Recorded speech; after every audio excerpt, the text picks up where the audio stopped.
Eu quero falar sobre frutos de gratidão. Eu queria muito que você prestasse atenção no que eu vou falar. Eu quero usar alguns textos do apóstolo Paulo. O primeiro deles, 1 Tessalonicenses, capítulo 5. E é esse o tema, o fruto da gratidão.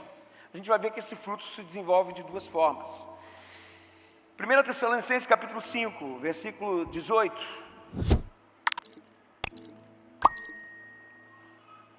Que ano maravilhoso, meus irmãos. Ver as igrejas implantadas. Ver o que a nossa igreja tem transbordado em generosidade. Ver o que nós temos podido ser canal do Senhor aqui nesse lugar. Para mim não tem preço, não tem preço. Todo final do ano a gente faz um balanço. Quando eu olhei e vi o que foi feito, o meu coração se encheu de tanta alegria. Como eu sou grato por cada servo aqui representado, como eu sou grato por cada líder de célula representado, por cada supervisor, por cada líder de rede. Eu falo o que o apóstolo Paulo falou, né? E falou para uma das igrejas que escreveu. Portanto, meus amados irmãos, sede firmes e constantes, sempre abundantes na obra do Senhor, sabendo que o vosso trabalho não é vão no Senhor. É óbvio que nós falamos do nosso recorte. Nós não somos a única igreja e nem podemos ser. A igreja do Senhor tem avançado, e a minha oração é que não avance em números, mas avance em profundidade no Evangelho. Amém? Amém. O fruto da gratidão, 1 Tessalonicenses capítulo 5, versículo 18, diz o seguinte: deem graças em todas as circunstâncias, pois esta é a vontade de Deus para vocês em Cristo Jesus. Em tudo dai graças, mais conhecido dessa forma. Esse texto ele tem que ser ouvido com muito cuidado, e eu queria definir gratidão da forma certa. Tem gente que, assim, uma leitura meio enviesada aqui pode machucar muita gente. Você imagina, dar graça em todas as circunstâncias? Então você está falando que se algum ente querido meu morrer, eu vou ter que dar graça? É isso que o texto está falando? Você está falando que quando eu pecar, quando eu errar, eu vou dar graça porque eu pequei? Não, é óbvio que não. O que o texto está tentando dizer aqui? O que o apóstolo Paulo está tentando dizer aqui? Há muitas coisas que acontecem que não tem a ver com Deus, e a respeito dessas coisas, sabe, nós não podemos agradecer. É óbvio que nós não podemos agradecer. Existe uma postura diferente, sabe, há momentos em que a oração correta da gratidão é lamento, é choro, é asco, muitas vezes, é isso mesmo. Quem nos ensina isso foi Jesus. Quando Jesus olhou Jerusalém de cima e viu a incredulidade daquela cidade, Jesus chorou sobre Jerusalém. Falou: Jerusalém, se eu pudesse, como uma galinha, te colocar nas minhas asas, como se eu pudesse te proteger, mas você não me deixa. E Jesus chorou. Então a postura certa era o choro. Davi, quando errou, a gente sabe disso, quando errou e adulterou com Batseba, Davi não agradeceu por aquilo, muito pelo contrário. Davi confessou o seu pecado. Esse foi a ação de gratidão. Há situações em que agradecer, da forma como a gente conhece, seria uma atitude perversa espiritualmente. Perversa. Então o que o Paulo está tentando dizer para a gente quando ele diz: dê graça em todas as coisas, em tudo dê graça? O que Paulo está tentando dizer? Paulo não está falando de um ato isolado. O que Paulo está tentando dizer aqui é: gratidão é uma postura de vida. Não é factual, é princípio e plataforma sobreviver. Gratidão como postura de vida. Paulo está nos dizendo que nós devemos ter um coração agradecido, ou seja, gratidão não é um evento. Gratidão não é um evento. Gratidão é o lugar onde o coração aprende e precisa morar. É um modus operandi. Gratidão é um estado permanente do meu coração, do nosso coração diante de Deus. Gratidão não é algo que eu faço de vez em quando. Gratidão é algo que eu me torno. Em tudo dai graças. É isso que o apóstolo Paulo está falando aqui. Em tudo dai graças. Em tudo dai graças não é sobre agradecer por tudo. É sobre viver a partir de uma perspectiva chamada graça, porque gratidão é sinônimo de graça. E o que é graça? Favor e merecido. Aqui eu já começo a caminhar para duas plataformas, de uma vida de gratidão e uma outra vida que não é de gratidão, que eu vou falar daqui a pouco. Gratidão é a frequência básica do coração saudável. Do coração saudável. É o estado original sobre o qual Deus nos criou, inclusive para viver a vida. Porque, gente, se a gente for olhar de fato, a gente vai passar por dificuldade. E aí, quando passar por dificuldade, não vai ser grato? A vida vai amargar? Qual é a postura certa? Como fazer e como entender a postura certa? Ser grato. Ser grato? O que é ser grato? Sabe, é possível que alguém aqui não seja caracterizado por essa postura de vida, essa postura de gratidão. Qual é a postura que alguns talvez sejam caracterizados aqui? Talvez alguns sejam caracterizados pela ansiedade, que é esse lugar de plataforma de escassez, de saber, não sei o que vai ser. Então não consegue viver no presente, sempre vive no futuro. Será que vai dar certo? Será que eu consigo? Será que eu vou ter dinheiro? E aí a vida vai passando e de forma prática elas não vão vivendo. Tem outros que talvez sejam caracterizados aqui por uma postura de murmuração. Tudo vem a parte vazia do copo. Tudo que fazem, parte vazia. A vida está acontecendo debaixo dos nossos olhos e a parte vazia é o que a gente vê. E daí a vida vai passando e a gente não consegue desfrutar. O que nós conseguimos é criticar. Crítica em cima de crítica. E o que a gente consegue é crítica. Nós somos especialistas em encontrar defeito em tudo. Vocês conhecem gente assim? Eu conheço. Eu vou falar um negócio.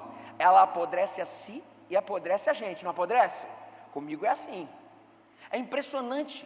A coisa está maravilhosa, mas ele fala assim, mas aquela ameixa do bolo não foi boa. Meu irmão, tira a ameixa e come o bolo, pô. Falando de comida, então eu sou especialista. Tira o que não presta e bota para dentro. Cara, a ceia de Natal foi maravilhosa, mas faltou uma rabanada com Nutella. Tudo bem que a rabanada com Nutella é bom. Uma rabanadinha sozinha, aquela que desce no óleo assim, consagrada, sabe? Aquele que faz assim, com açúcar, é top. Uma postura de gratidão funciona sob uma outra ótica, independente do que é. E eu uso as palavras oh meu Deus, aquele filósofo da suspeita, Jean Paul Sartre, que o importante não é o que a vida faz com você, mas é o que você faz na vida com o que a vida fez de você. Pois a postura gente, nós vamos ter dificuldade na vida, vamos ou não vamos? Nós vamos passar por luto, não vamos? Se não passar por luto, é porque quem morreu foi você. E aí, eu vou ficar feliz numa hora e na outra eu vou ficar triste? Tem alguma coisa que não cabe aqui. A vida é assim, ó. Inclusive lá no batimento do coração lá, é assim, ó. Está lá, é baixo e alto, baixo e alto. E normal, é natural. Isso vai depender da sua postura. Paulo poderia ter dito assim para você, para a gente, em tudo sejais ansiosos, mas não foi isso que ele falou. Em tudo murmurais, mas não foi isso que ele falou, sabe? O que Paulo está dizendo é, tenham uma postura certa para viver, sejam gratos. E por quê? Porque é a gratidão que nos dá uma perspectiva de vida segundo a vontade de Deus. A gratidão é essa lente que me faz ler a vida de forma boa, sem desperdiçá-la. Porque é a gratidão que reposiciona o coração no lugar certo.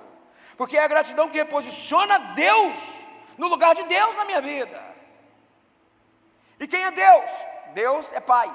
E Pai não dá pedras, dá pães. Só é grato quem entendeu a graça e o tamanho do Pai. Pois se eu confio e dependo de Deus, a consequência disso é, eu sei que Ele é um Deus de amor. Então, eu respondo a vida com gratidão, por quê? Porque Ele cuida de mim. Eu não estou sozinho. Eu não estou à deriva. E se Ele está conosco todos os dias, quando os ventos batem no meu barco a fazê-lo quase naufragar, é saber que as ondas atendem ao seu mandar. A gratidão é o desdobramento e a consequência da percepção de um Deus todo-poderoso que está plena e constantemente conosco. Ser grato é fazer a sua vida em torno do caráter e da identidade de Deus. E se Deus é Pai e Ele é bom, como consequência, e Ele cuida de nós, como consequência disso, eu respondo com gratidão, porque Ele tem o melhor para mim. Ser grato. A gratidão ressignifica, refaz as lentes, reposiciona o meu lugar, reposiciona o lugar de Deus, porque a gratidão é que reposiciona o meu lugar, inclusive na vida. Eu não sou órfão, eu sou filho, e se eu sou filho amado de Deus, eu sou Everton. Qual é meu nome? Filho amado de Deus. Deus está comigo, e eu respondo a vida do jeito que ela tem que ser respondida, e esse reposicionamento muda a maneira como enxergamos a vida. O coração agradecido não nega a dor, não é uma analgesia, não nega a dor, mas ele não permite que a dor seja a lente que vê a vida, que a dor seja o centro das nossas escolhas e da nossa postura interior. Não, muito pelo contrário, você sai daí. Um coração agradecido, ele não ignora a sombra, mas aprende a enxergar a graça, a beleza, através das sombras, para além delas. O princípio que eu estou trabalhando até o momento é o seguinte: gratidão como postura de vida e não como uma decisão circunstancial. A gratidão, em termos gerais, é o óculos em que todos precisam vestir para viver de verdade. Senão não vivem, sobrevivem. Senão não vivem, estão à mercê das marés.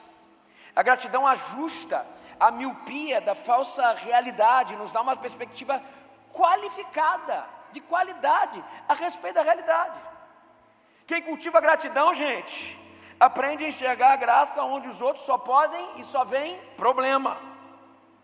Gratidão é a postura diante de Deus e diante da vida que nos permite enxergar a vida com uma perspectiva qualificada. Talvez ser grato é a definição do que é aprender a viver. É entender que Deus é sobre nós e Ele tem o melhor para nós. Então, viver enquanto se passam pelas intempéries da vida, da melhor forma, sob a perspectiva de um Deus que cuida de mim, é a melhor coisa que eu posso fazer. Sabe, esse manual do bem viver, para mim o melhor que sabe viver é meu irmão. Eu gosto muito do meu irmão vivendo.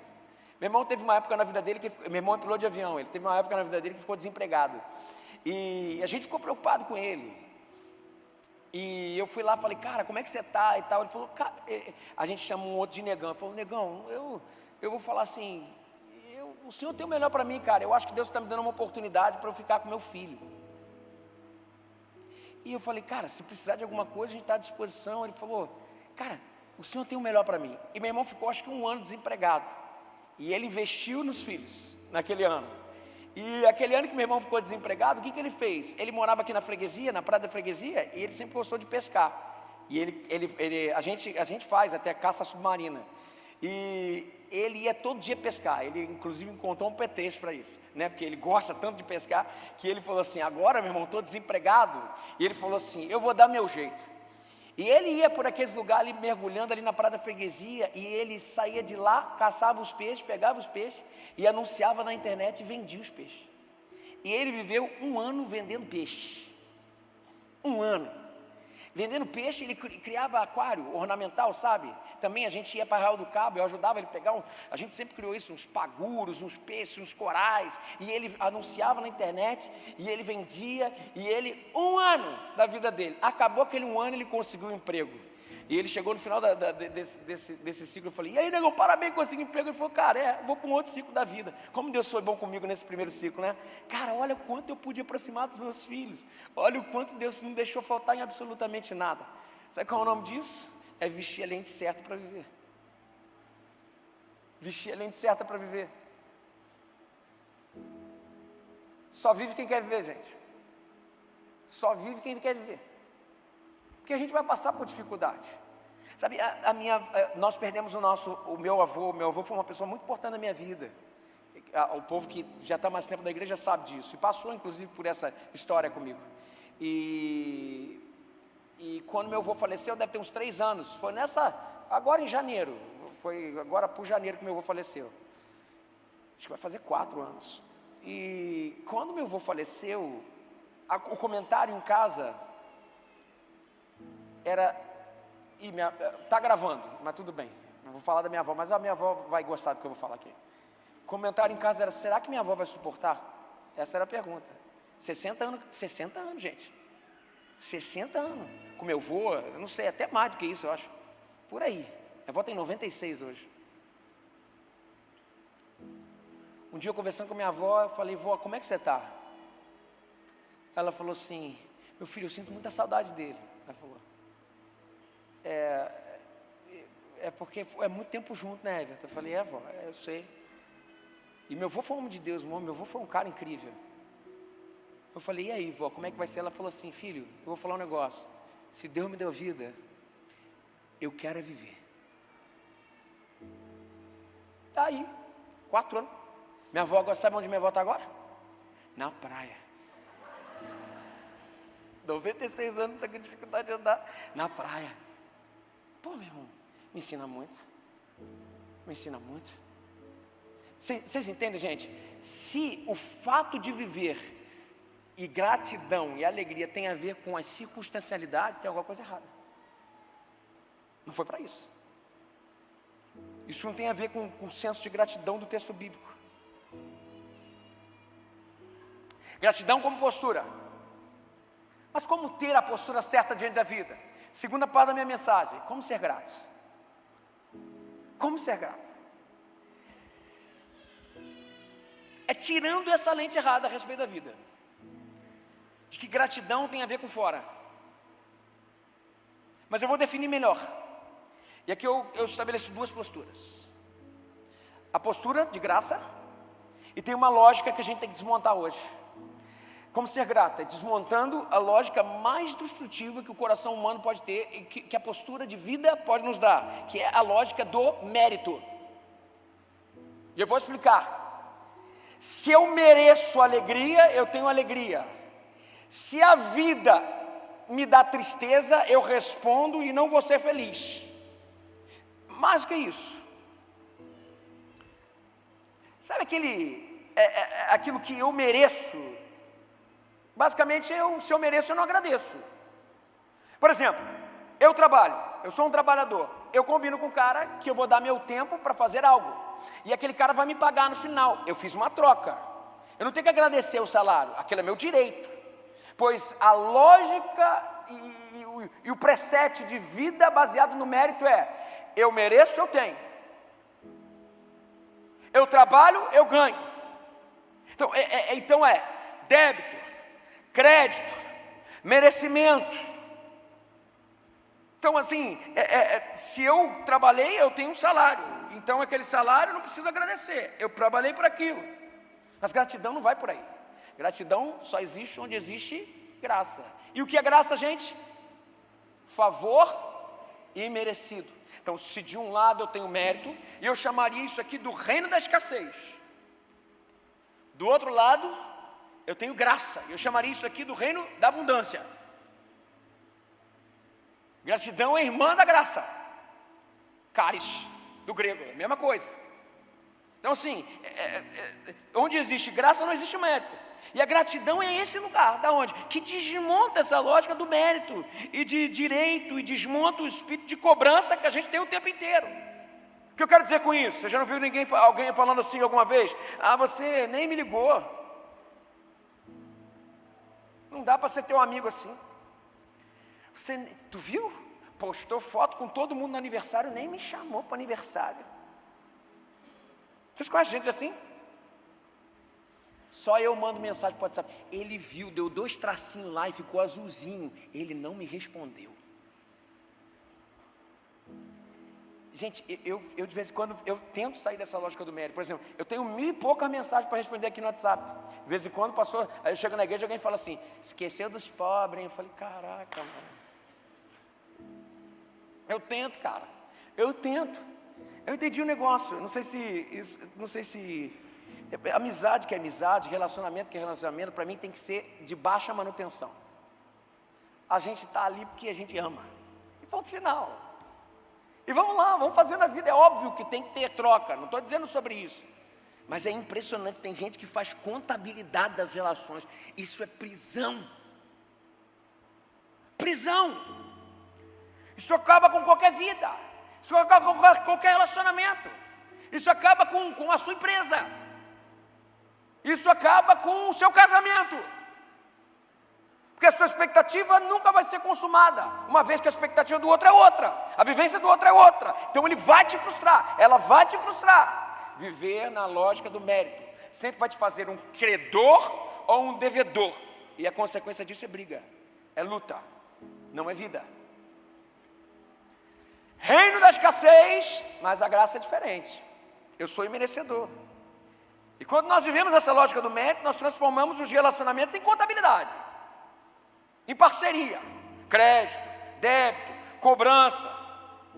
Eu fiz mais por você do que você fez por mim. Eu me doei mais por você do que você se doou por mim. Eu perdoei mais você do que você me perdoou. Quantas vezes nós tratamos as nossas relações assim? Porque eu tenho que fazer por merecer. Então se eu tenho débito, de alguma forma eu tenho que pagar. Sabe como é que a gente faz para pagar? Você errou com alguém vem falar com você. Sabe como é que você faz? Você não lembra aquela vez que você fez comigo, não? O que você está fazendo? Você está pagando, está dizendo assim, não te devo nada. Só que daí não consegue abrir a boca para falar, você me perdoa? Sabe por quê? Porque perdão está no reino da abundância, está na graça, não faz justiça, não tem mérito. Então o que a gente faz? A gente ataca o outro, porque se você me paga com uma moeda, eu te dou o troco de volta. Não há vida que se sustente feliz dessa forma. E os casamentos se acabam, os relacionamentos se acabam, você acaba usando o outro em detrimento de si, e sendo usado pelo outro, você vira um objeto. Quantos aqui não coisificam pessoas e não sabem por que não são felizes? E não se deixam coisificar. Todas as relações têm que ter alguma coisa que pode me dar em troca. Todas elas. Não tem que votar por estar. Essa pessoa não pode me oferecer nada não. Ou até pode me oferecer, não quero nada, eu quero ela. Eu quero a relação, eu quero celebrar. Porque, gente, olha só, as coisas mais importantes da vida não são coisas, são pessoas. São relacionamentos. A gente vai embora, tu ganha, tu vai ficar aí. Se a gente entender, graças a Deus, que seria injusto da parte de Deus. Se a minha felicidade residisse nas coisas, em coisificar, se a minha felicidade residisse nisso aqui, uns teriam e outros não teriam. Então, não é justo da parte de Deus, mas graças a Deus. Quando eu olho meu filho pela manhã sorrindo para mim, eu vejo felicidade. Quando eu olho minha esposa pela manhã sorrindo para mim, eu vejo felicidade. Até no bico dela eu vejo felicidade, aleluia. Mas não é tão feliz assim, né? E daí, quando eu consigo sentar à mesa com pessoas, eu vejo felicidade. Meu irmão, por causa do emprego dele, ele viaja muito, por ser piloto de avião. E ele vai para esses lugares todos aí do mundo, você pode pensar. Ele bota a foto lá no grupo da família sempre. Por tudo quanto é lugar que você pode imaginar, aquelas coisas maravilhosas. Mas o meu irmão fala assim, eu gosto mesmo é da minha ilha do governador. Mas não é da ilha, meu irmão gosta. O que meu irmão gosta é da gente. É da igreja. Dos relacionamentos. Dos abraços. O que adianta comer caviar na Torre Eiffel se você não tem quem você ama? Graças a Deus, amor, perdão, compaixão, está aqui, tá na caixa do valor. Dinheiro, trabalho, coisificação está na caixa do preço. É isso. Valor, quanto vale uma vida? Você consegue pagar uma vida? Não consegue. É outro mérito, é outra coisa. E engraçado, a gente vive a nossa vida inteira tentando conquistar isso aqui. E quando conquista, por isso que aí o Salomão vai falar assim para a gente: cheguei lá e vi que era tudo vaidade. Provei, vi na existência, tinha gosto de nada. Haroldo de Campos fala sobre isso, né? Vaidade é névoa de nada. Nada, não tem gosto de nada, absolutamente nada.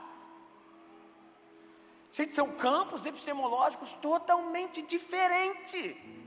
Lógica do mérito, acaba com a gente. E se a gente faz isso nas nossas relações, acaba também. Sabe? Graça é tudo de graça. E quando o amor começa a ser contabilizado, ele deixa de ser amor e vira competição, porque é baseado no mérito. Então é competição. Ah, eu me dou tanto a você que eu tenho o direito de que você faça isso por mim. Isso não é amor, não é relação. O nome disso é prisão. Espera um pouquinho. Vamos tentar destruir esse mérito aqui. Vamos tentar entender a fonte do que é viver uma vida de gratidão, que é essa lógica do intangível, do inefável, essa lógica do valor e não do preço. Deixa eu te fazer uma pergunta. De onde você veio? Ah, vim da barriga da minha mãe. Mas e antes? Ah, vim do amor e do desejo dos meus pais. Mas e antes? Eu vim de uma sociedade que tem sempre a consciência de reprodução. Mas e antes disso? Você veio, sabe de onde? Quer te falar? Você veio do nada, cara. E é isso mesmo que, inclusive, o texto bíblico fala: se nada eu vim ao mundo. Quando, gente, acordei, primeiro dia que eu acordei, chorei, é vida. Eu agradeço. Eu estou chorando. Meu Deus, estou sofrendo porque eu tenho vida. Eu agradeço. Meu Deus, meu joelho já não funciona mais. Eu acordo todo dia, tenho joelho para doer. Essa concepção de que, de fato, tudo é dádiva. Tudo é graça. Absolutamente tudo. Eu só existo porque Deus quer que eu exista. E a gente desmonta essa lógica de que eu mereço, essa lógica do mérito, e coloca no lugar da lógica do mérito o quê? A gratidão, o favor imerecido. Ah, eu não merecia, mas o Senhor me deu mais um dia de vida. Eu não merecia, mas aqui ó, estou respirando. Eu não merecia, mas passei pelo Covid. Eu não merecia, mas olha só, por que o Senhor levou outras pessoas e me deixou? Ele me deixou. Então se eu tenho vida, me cabe viver. Se eu tenho vida, me cabe agradecer.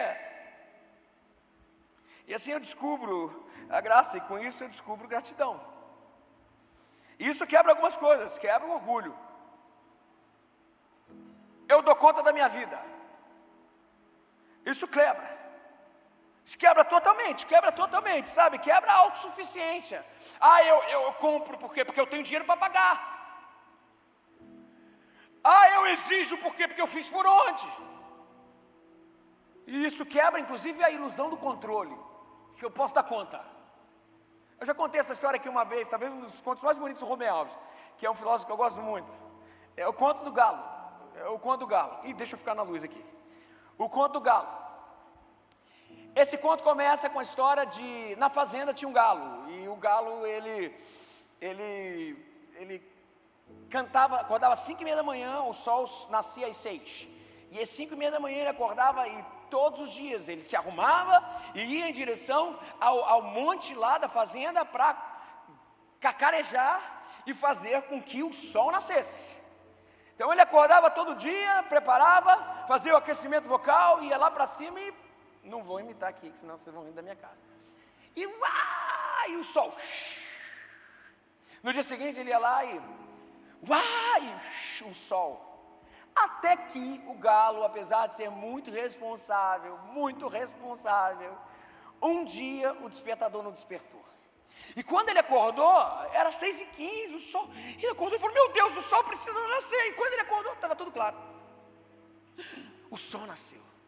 Aí dentro dele passou caramba, peraí, o sol nasceu, eu que tinha que cantar para o sol nascer.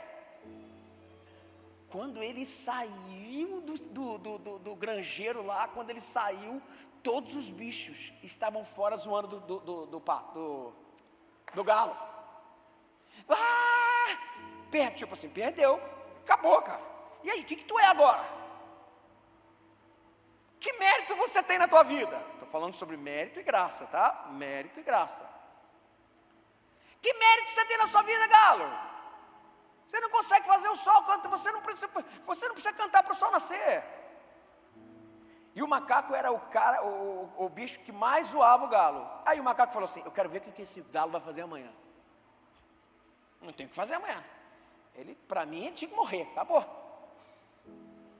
O que o macaco fez? Botou o relógio para despertar às 5:30 da manhã, porque falou: vou ficar na espreita, esperando o galo sair do granjeiro, para ver o que ele vai fazer. O macaco ficou esperando. Daqui a pouco deu 5:30, em ponto. o galo sai em direção à montanha para cacarejar de novo. Aí o macaco saiu e falou: tu tá maluco, galo? Por que tu tá levantando cedo? Sabe o que o galo respondeu, gente? Ele falou assim: eu tô indo fazer o que eu sempre fiz, porque eu aprendi uma coisa: eu não canto para o sol nascer. A partir de hoje, eu canto porque o sol nasce.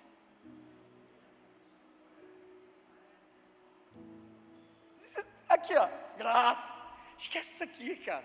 Esquece de cantar para o sol nascer, sabe? Esquece de fazer tudo. Eu mereço, eu não sei o quê, eu luto. Cara, chega, vamos viver, pô. Vamos viver. Dá para viver? Dá para entender que respirei, disse obrigado. Tenho vida, mais um dia, mais uma alegria. Eu também gosto muito de um conto do Tolstói, que também foi um filósofo russo. Ele contou um conto assim, que um dia chegou uma pessoa e falou assim, ó, o Deus chegou para ele e falou assim: olha, você tem um dia para você correr, você pode correr, mas você tem que voltar até o pôr do sol para o ponto. Você vai ter que voltar para lá. Se você não chegar lá, você não vai ganhar o que você tem para ganhar. E qual era o prêmio? Era aonde ele conseguisse ir, aonde ele tocasse a perna dele, aquela terra seria do cara. Ou seja, ele ganharia tudo que ele percorreria naquele dia. E ele saiu cedinho, pá, e tal, e lutando. Vou ganhar esse mundo, vou ganhar o mundo para mim. Olha aí, pá, foi. Chegou meio-dia, está na hora de voltar, senão não vou chegar. E começou a voltar, faltando bem pouquinho para o sol se pôr totalmente. Ele estava prestes a passar aonde ele tinha começado para ganhar aquela prova. E todo mundo falando: vai lá, você consegue. Diz a história que quando ele conseguiu, porque ele conseguiu, o sol se pôs e todo mundo: ganhou o mundo. E diz a história que depois dali ele caiu e morreu. É meio trágico, mas o princípio é um só. Tem gente que se preocupa em ganhar o mundo e perde a vida. De que adianta ganhar o mundo e perder a sua alma? De que adianta ganhar o mundo e perder a sua vida? De que adianta ficar nesse reino da escassez, do ter, do ser, do meu, do para mim, e entender que a alegria de fato é a nova lente chamada: eu não mereço nada, mas Deus me deu tudo. Gente, muda tudo. Quando a lógica da graça desbanca a lógica do mérito. Quando entendemos que a vida é dádiva, é graça de Deus, não é mérito ou direito meu, tudo que vem a partir daí é gratidão. E aí a vida fica mais leve, não porque os problemas desapareceram, não porque eles estão lá, mas porque o peso de fazer a vida acontecer cai para longe dos meus ombros, sai dele. A gratidão nos permite, nos dar um passo atrás e deixar Deus ser Deus. A gratidão nos ensina a respirar, a descansar, a confiar, a desfrutar. A gratidão nos ensina a viver. E a pergunta é: será que tu está vivendo de verdade, cara? Ou tu está sobrevivendo? Será que você vive aqui, ó, no meu, para mim? Ou será que você de fato tem descansado na graça generosa de um Deus que é bom? Será que eu vivo? Ou sobrevivo? Como que está meu coração diante de Deus? Como que está?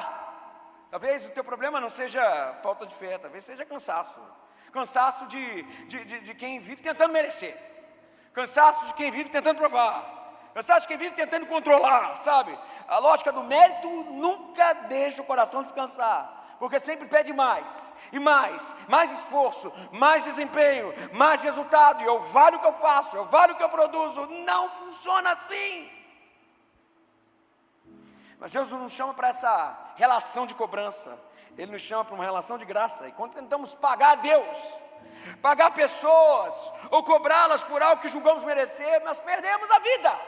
De que adianta ganhar o mundo e perder a vida? Nós perdemos gratidão, e com isso nós perdemos tudo. A vida se esvai pelas frechas dos dedos. Mas o Evangelho nos chama de volta para um lugar mais simples e mais profundo. Sabe qual é o lugar? O lugar da confiança. Porque a graça nasce dessa confiança, de um Deus que tem pães e não pedras para nós, de um Deus que estaria conosco todos os dias, de um Deus que prometeu ser pessoal. A partir daí eu descanso. E quando eu descanso, eu agradeço. E quando eu agradeço, eu vivo. Eu vivo. É passividade. É rendição. É sim. É dizer, eu descanso porque confio. Eu agradeço porque creio. Eu vivo não pelo que mereço, mas pelo que recebo de graça. E esse é o convite de Deus hoje para muita gente aqui, que talvez sobreviva apenas, mas não esteja vivendo abundantemente. Volta para casa. Volta para casa. Volta para o lugar onde o coração para de se provar, ou para de pedir provas, e aprende, novamente, simplesmente, a agradecer, estou vivo, agradecer, meu pai é bom, agradecer, Deus não me dá pedras, Ele me dá pães. Quais são os frutos? O que você tem feito a respeito de um Deus que é poderoso e você sabe ou não descansar nele? O que é graça? O que é gratidão? O que temos que desmontar? Mas em último lugar, quais são os frutos de gratidão? Eu quero destacar apenas um fruto, mas um que começa dentro e que se pragmatiza fora. O primeiro fruto interno da gratidão é o contentamento. Eu sei que essa mensagem que eu estou fazendo hoje não é uma mensagem que está em voga, mas é a essência do bem viver.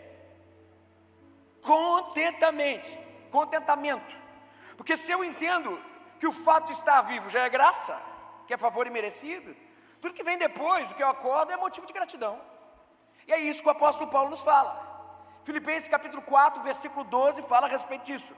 Eu aprendi o segredo de viver contente. O segredo de viver contente em toda e qualquer situação. Perceba, a situação não define a respeito do que vem. Do que é ser feliz, não é circunstancial, está para além dela. Eu já vou falar sobre isso. Eu aprendi o segredo que é viver contente em toda e qualquer situação. Seja, aí ele começa a trabalhar esse dualismo, bem alimentado ou com fome. Está falando, não é o exterior que me dita. Seja tendo muito ou passando necessidade. E ele termina maravilhosamente bem, dizendo, sabe por que isso? Porque o contentamento é importante, e eu entendi que não é fora que me dita o que é você. Ele termina arrematando, dizendo assim, porque tudo posso naquele que me fortalece. Quanta riqueza! Nossa, que texto maravilhoso! Muitas vezes as pessoas me perguntam assim, e aí? Está tudo bem? E eu penso na minha cabeça assim, tudo é muito, né? Tudo bem assim? Tudo bem? O apóstolo Paulo me ensina diferente para responder essa pergunta. E aí? Como é que você está? Eu responderia, eu estou contente. Eu estou contente. O que é estar contente, gente? Em primeiro lugar, contente é a pessoa independente, porém indiferente. Perdão, contente é a pessoa independente, porém não indiferente. A expressão que o apóstolo Paulo usa em Filipenses é autarquia. O grego autarquê, que quer dizer assim, eu sou autossuficiente. Eu entendo claramente que as minhas forças e pulsões de vida são incircunstanciais. É isso que essa palavra autarquia quer dizer. Ou seja, eu possuo o que é necessário, e eu não dependo dos insumos externos para me fazer felicidade. Por isso, contentamento é fruto interior. E ele não só não depende do que vem de fora, mas também não se deixa abalar pelo que vem de fora. Mas cuidado, aqui eu não quero fazer uma ideia de que o que está fora não deve me abalar, mas para me fazer uma pessoa insensível. Não estou falando sobre isso. O contentamento não está no isolamento do externo e a plenitude consigo mesmo. Até porque o texto é claro, dizendo que ele aprendeu a viver contente em todas as coisas. Porque todas as coisas posso naquele que me fortalece, ou seja, as coisas. Ou seja, é uma relação do externo com o interno, não estou falando isso. O motivo do seu contentamento veio de fora, como o apóstolo Paulo disse, veio de uma experiência de ressignificação dos fatos, de ressignificação das pessoas, das coisas, à luz de uma experiência com o quê? Tudo posso naquele que me fortalece. A experiência com Deus, a relação com Deus, inclusive, dita uma vida para a relação com o que vem fora. Tudo posso naquele que me fortalece. A força vem de dentro. A força vem do Senhor, sabe? E eis aqui um paradoxo. Eu tenho uma independência em relação às circunstâncias que vem de uma dependência de Deus. Independência circunstancial, dependência de Deus.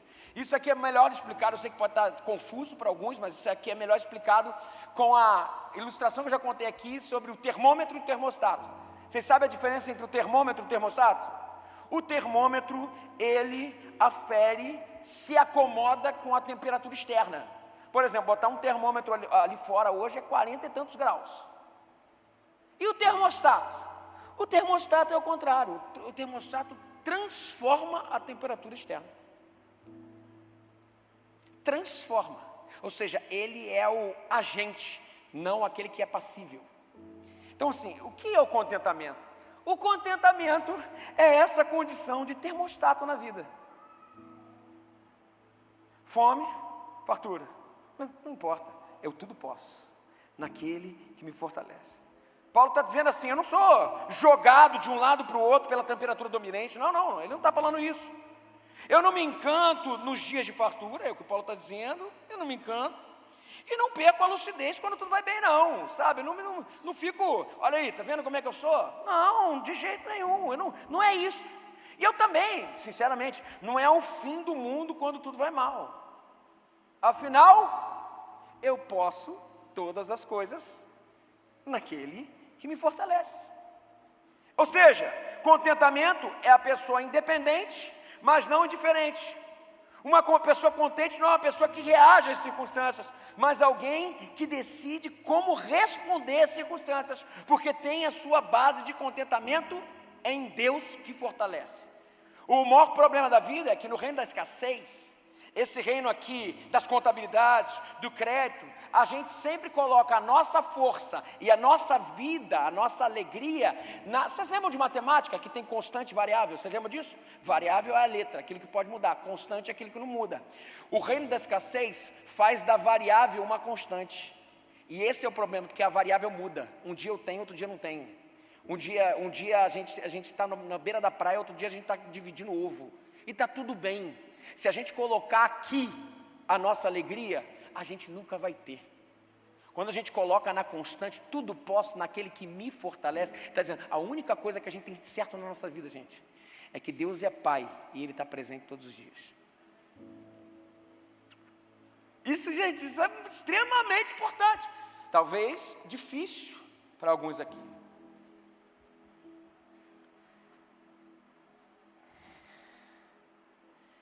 O segundo significado de contente é satisfeito. Paulo fala lá em 1 Timóteo capítulo 6, a piedade com contentamento é muito proveitosa. Daí ele termina dizendo assim, tendo o que comer e o que vestir, se dê por satisfeito. Sabe o que o apóstolo Paulo está falando aqui? Gente, quer ser contente? Retorne às basicalidades. Tendo o que comer ou vestir, se dê por satisfeito. Nisso reside a felicidade. Faça da coisa principal, coisa principal. Redimensione coisas que não são basicalidades, que você está dizendo como essencial, necessário. Coloque o que tem que ser necessário, essencial, aquilo que vale a pena mesmo. Estava outro dia escutando um médico que trabalha, um terapeuta que trabalha pessoas em situação de desengano médico. Desengano médico. A pessoa vai morrer.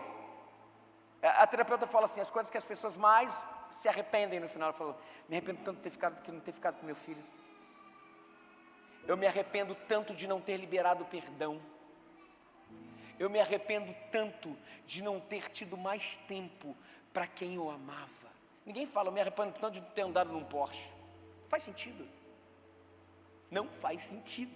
Só que a gente começa a dimensionar por fruto do mercado, por fruto dos imperialismos nefastos desse dia mau, desse lugar aqui, desse lugar da loucura de buscar sempre o ter, o ser, o crédito, o débito, e a vida vai se perdendo. Se perdendo. O que o apóstolo Paulo está falando assim, faz o seguinte, tendo que comer e vestir, deixa satisfeito. Volte para o que é principal. Volte para o que é principal. Fernando Pessoa disse algo tão bacana, vocês conhecem. Tudo vale a pena quando a alma não é pequena. Ele fala, né? Ou seja, faça o que tem que ser grande, grande. O que tem que ser pequeno, pequeno. Faça o que tem que ser grande, redimensione o seu senso de grandeza. Seria isso. Conta a história que um homem simples saiu da cidade pequena e foi para uma cidade grande para uma festa de aniversário, muito chique. E lá ele conversava com pessoas muito chiques. E com tudo grife, tinha prato para isso, copo para aquilo, tinha talher para aquilo outro. E aí um homem chique puxou papo com ele, começou a falar, começou a conversar com ele, e daqui a pouco perguntou para ele assim, vem cá, o homem chique, onde o senhor mora? Ele falou, moro em Itaoca, era onde ele morava. Aí aquele homem chique comentou assim, nossa, deve ser muito ruim morar lá, né? Aí aquele senhor devolveu da seguinte forma, depende do que você tem dentro de você.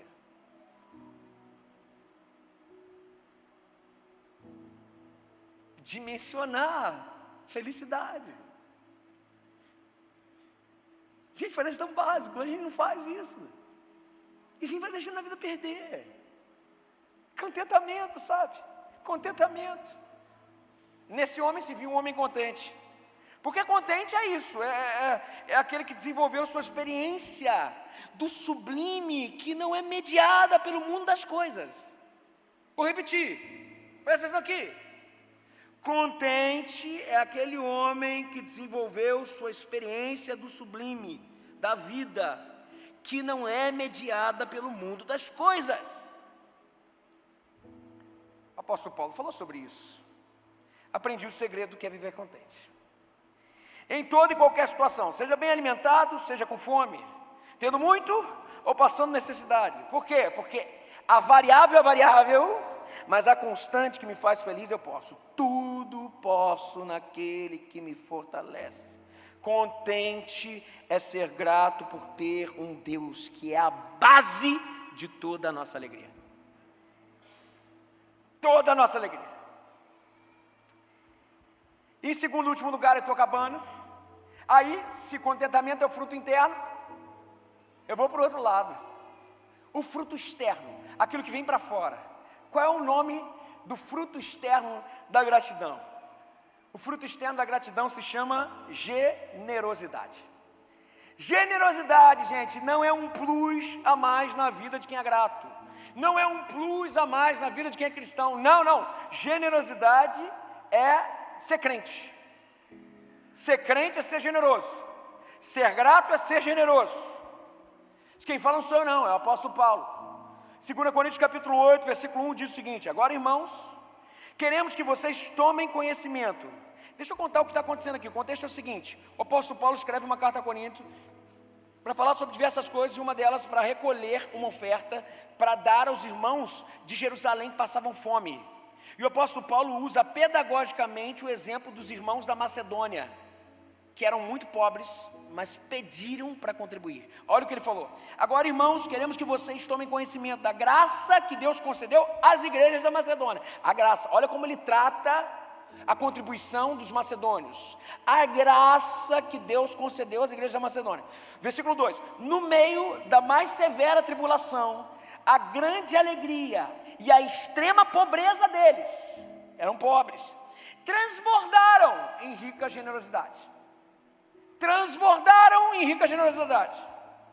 Como falei, a igreja de Jerusalém passava por problemas, por fome, e Paulo estava arrecadando com Corinto, e já tinha passado a Macedônia, apesar de ser muito pobre, eles pediram para transbordar em generosidade, e contribuir com o que não tinham para ajudar quem tinha menos ainda.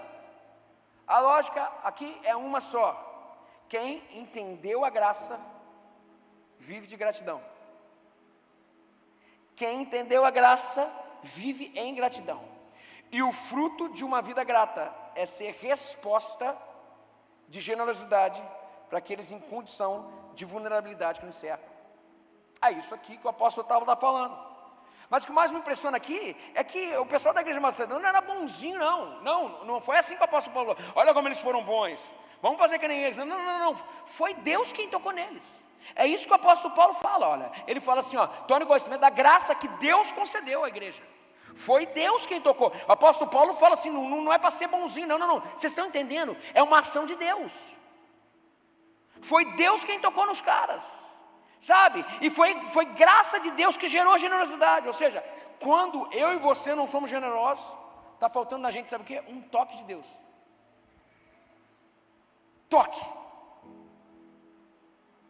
Versículo 5 ele continua dizendo assim: e não somente os irmãos da Macedônia fizeram o que esperávamos, mas entregaram-se primeiramente a si mesmos, ao Senhor, e depois a nós, pela vontade de Deus. Ou seja, começa em Deus, posso todas as coisas naquele que me fortalece. Ou seja, é uma relação subjetiva, interna, e isso transborda de forma objetiva, de forma prática, nas carências que nos cercam. O texto está dizendo aqui, porque eles se entregaram a Deus, eles se entregaram ao próximo. Uma coisa não é dissociada da outra, sabe? Não era um ato de bondade dos macedônios, não, era graça. E se eles se entregam a Deus, eles se entregam às carências, eles se entregam ao próximo, eles querem ser resposta de Deus na sociedade, sabe? É o próprio evangelho gerando seus frutos. Eu sou crente, logo sou generoso. Eu sou crente, logo respondo às carências da sociedade. Eu sou crente, logo eu quero ser a resposta de quem Deus é para aqueles que têm carência, que me cercam.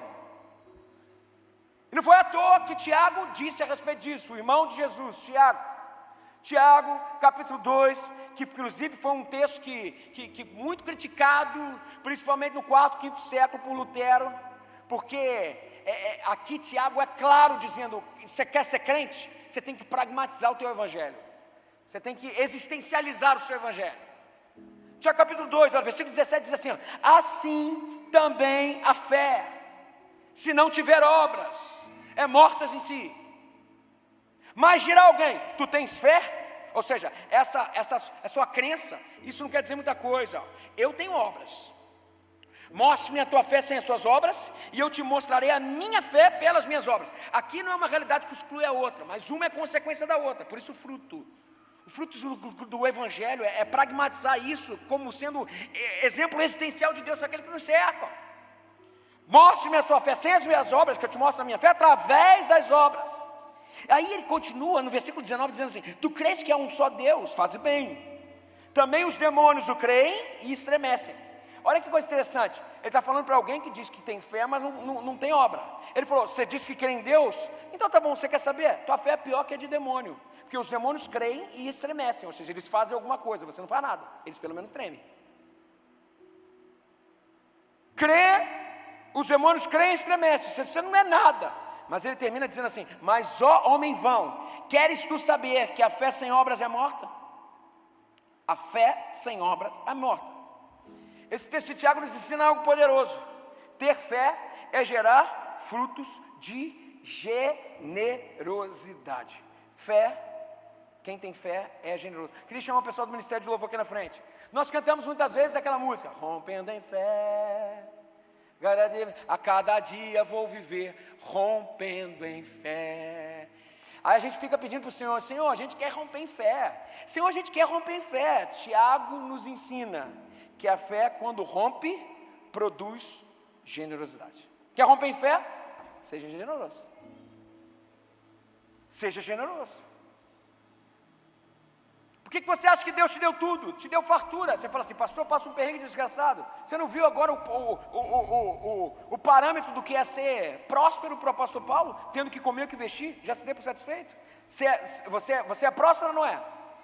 Ninguém aqui não tem o que comer e o que vestir. Ou seja, nós somos generosos. O apóstolo Paulo está falando num contexto que os macedônios não tinham isso, e ainda assim transbordaram em generosidade. Então, por que se Deus deu tanto para a gente, por que a gente retém? Sabe por quê? Crédito, débito, mérito. vai faltar. Esse é reino da escassez. A graça não é se merece, se não merece, se tem ou se não tem. Quando Jesus falou assim, me dá um pouco d'água para aquela mulher, a mulher falou, não, cara, ela botou um monte de máscara, eu sou samaritano, você é judeu, eu sou mulher, você é homem, lugar de poça, lugar de mulher, barreira de gênero, barreira de cultural, tudo mais. Jesus falou assim, você não está entendendo, que entre alguém com sede e alguém que pode dar água, não pode ter barreira, tem que ter uma água sendo pega. A gente vai botando barreira, sabe por quê? Mérito, débito, condição social, condição cultural, isso aqui, e a gente vai saindo do reino da abundância e indo para o reino da escassez. Você não pode, muitas vezes, colocar água lá no balde, subir a aguinha e dar para alguém que tem sede. Gratidão, gente. O fruto da gratidão é ser crente. Ser crente é isso aqui. É crente de verdade. Porque fé sem obra é morta. Sabe? Quantos aqui jogaram fora alguma coisa que estragou na despensa? Quantos aqui viram alimentos estragarem porque passaram da validade? Gente, o fruto da fé é generosidade. Você tem fé? Mas como é que esse discurso que, eu tenho sim, tem prova, é o que o Tiago falou. Prova. Mostra a minha fé sem obras, que eu te mostro a minha fé pelas obras. Eu fiz uma das maiores ilustrações, eu termino a minha palavra aqui, uma das maiores ilustrações a respeito do que é ser generoso e do que é viver nesse reino, que eu chamaria de reino da abundância. É o que Deus fez com o povo de Israel no deserto. Eles não tinham o que comer, eles estavam indo do Egito, um povo nômade, à terra prometida. Não tinham o que comer, diariamente Deus enviava, supria com um alimento chamado maná. Supria, só que ele deixou claramente uma ordem restrita, dizendo assim, olha, vocês vão pegar a provisão diária. Se você pegar mais, vai estragar. Alguns pegavam e estragavam. Eu acho isso essa grande metáfora, sabe? O maná, eu acho lindo isso. O maná era para pegar no dia, sabe?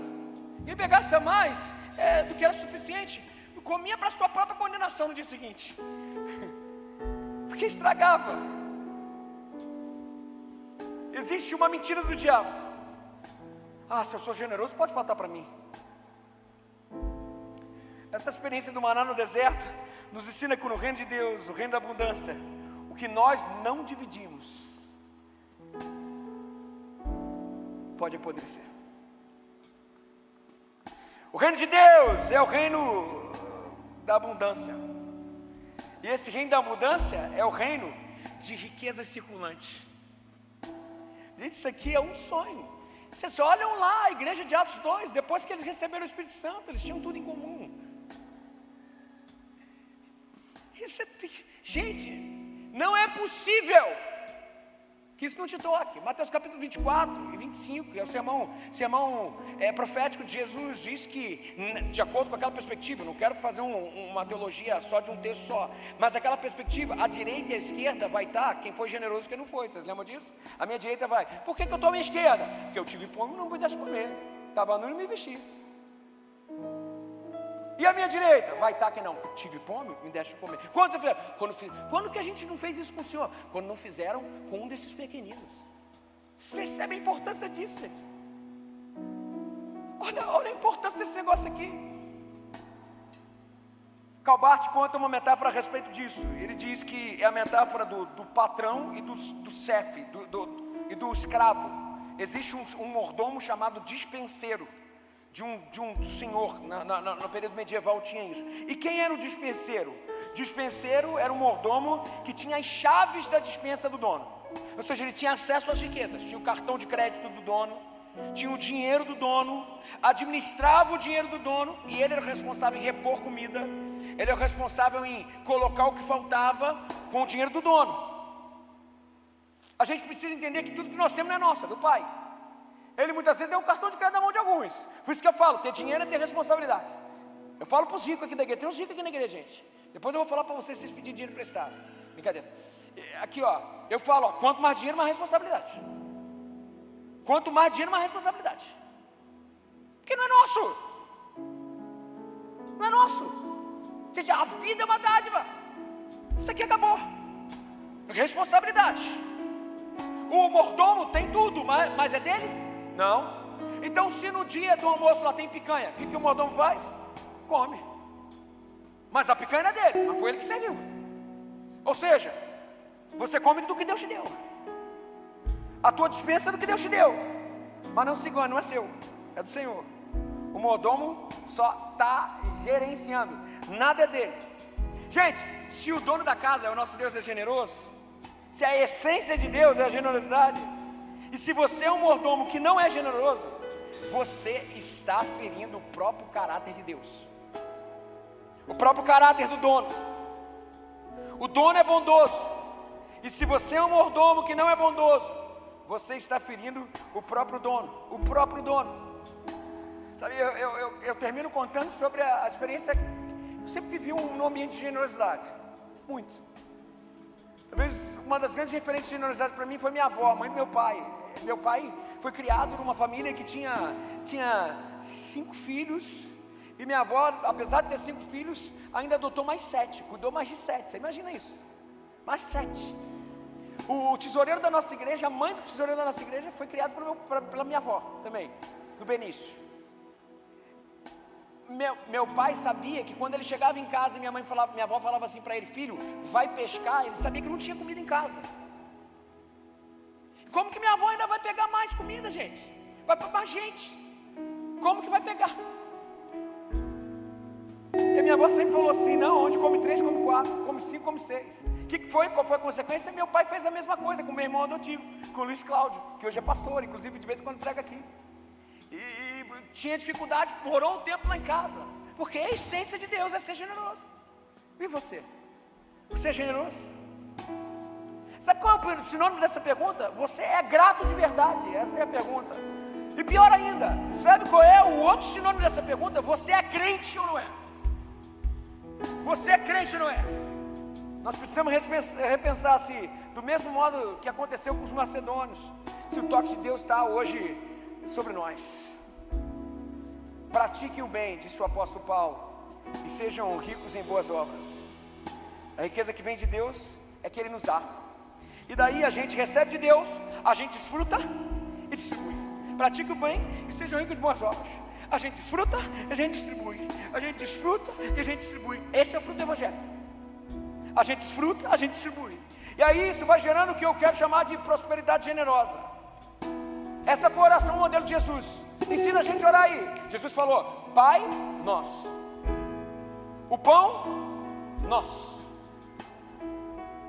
Sabe que no reino de Deus não se conjuga verbo nas primeiras pessoas, é só a partir da primeira pessoa do plural. É porque se o Pai é nosso, tem que ser para todos. Se o Pai é nosso, tem que ser para todos. E às vezes eu me pergunto, se um dia na minha morte, vamos falar assim, morreu a pessoa que me ensinou o que é generosidade, sabe? Morreu a pessoa que me ensinou que esse negócio de amor de Jesus existe mesmo, porque o que Ele fez por mim um dia, mesmo que fosse pouco, me abençoou tanto. Pessoal, nós somos a resposta de Deus. O povo de Deus é a resposta para esse mundo, e a generosidade precisa fluir sobre a nossa vida. Só é crente quem é grato. Só é grato quem entendeu que o nosso Pai é Deus de amor, e Ele sempre nos dá o que é melhor para nós. O nome disso é contentamento. E só é grato quem tem na sua vida o grande fruto dessa gratidão. Sabe qual é o nome dela? Generosidade.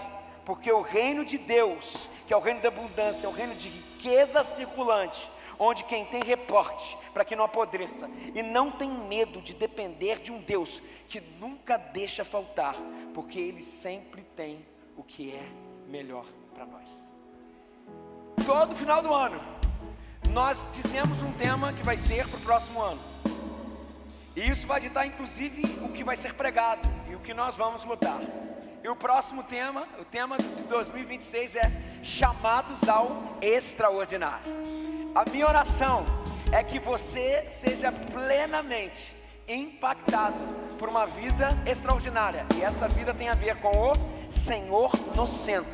Eu não sei o que é, mas está na hora da gente aceitar aquilo que Jesus chamou a gente para fazer, para viver o centro da vontade dEle, que é boa, perfeita e agradável, e mais abundante do que os sonhos que a gente podia fazer para a gente. Vamos orar por isso nesse momento.